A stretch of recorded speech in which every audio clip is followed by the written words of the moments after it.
What's good, YouTube? It's your boy Axel Rose, the Shogun with the slogan. And if you don't know where it's been, you don't know where it's going.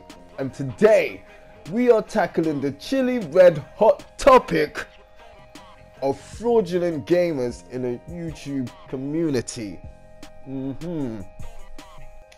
Now, usually this topic would have been pretty much done and dusted, but day to day, on a regular basis, new YouTubers are being exposed as part-time gamers.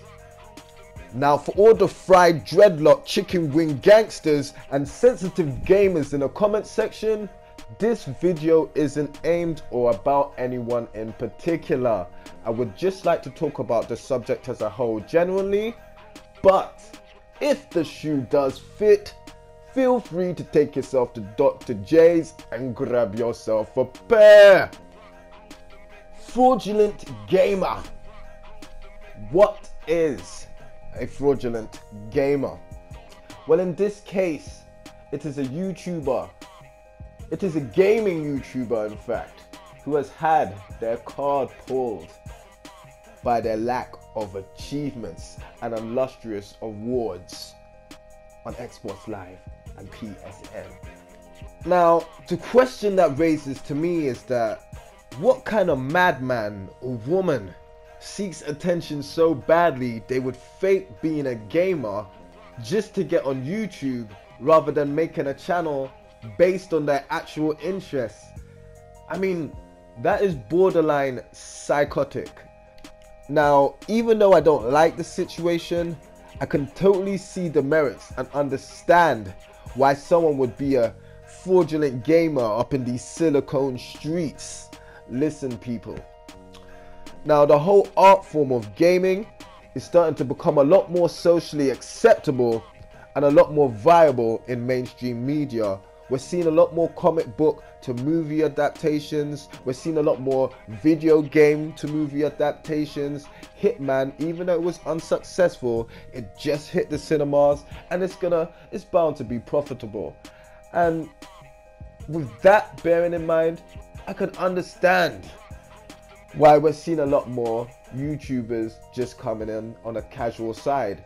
I mean, we're seeing people like PewDiePie making 4 million a year just from screaming on a microphone on YouTube. So it's quite clear to see why certain gamers or certain fraudulent gamers would definitely try and come into this community to make a quick buck.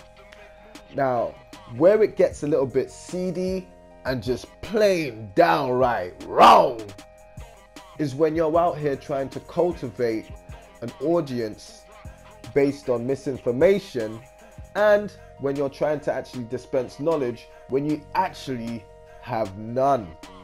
Now, we're seeing a load of gamers give their opinion on games, recommend games to people to buy, get excited and hype games when they actually have no time in these games or their prequels. Now, coming on YouTube to push a fanboy agenda is always going to be harmful. There's always going to be a cap to how far your brand could go, because if you're not objective to a certain degree, people just won't be able to take you seriously. And sometimes it's not always about being liked. No, it's about being respected.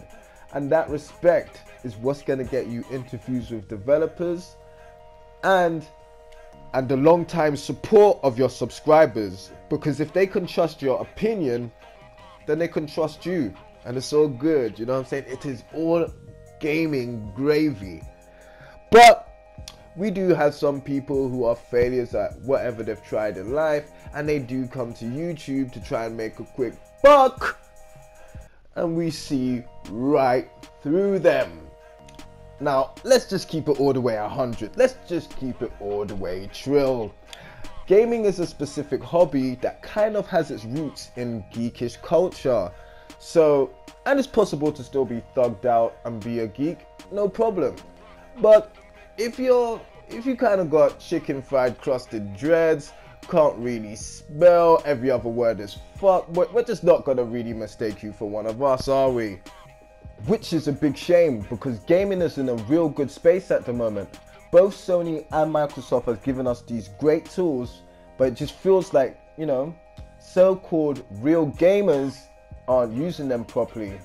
Like I was watching a certain video which just baffled my mind, how a certain gamer couldn't understand why not having trophies or achievements, or basically not playing the game, doesn't make you credible or viable to speak about them.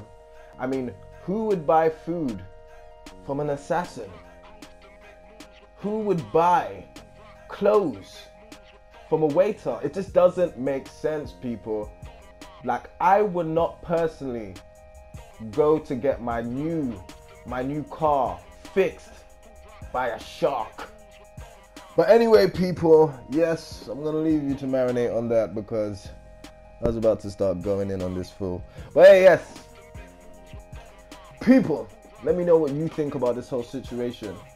Do you feel like you're being conned, or do you feel more sympathetic towards these weirdos? Anyway, shout outs on the screen. Make sure you comment, share, and subscribe. Holler at your boy. Peace.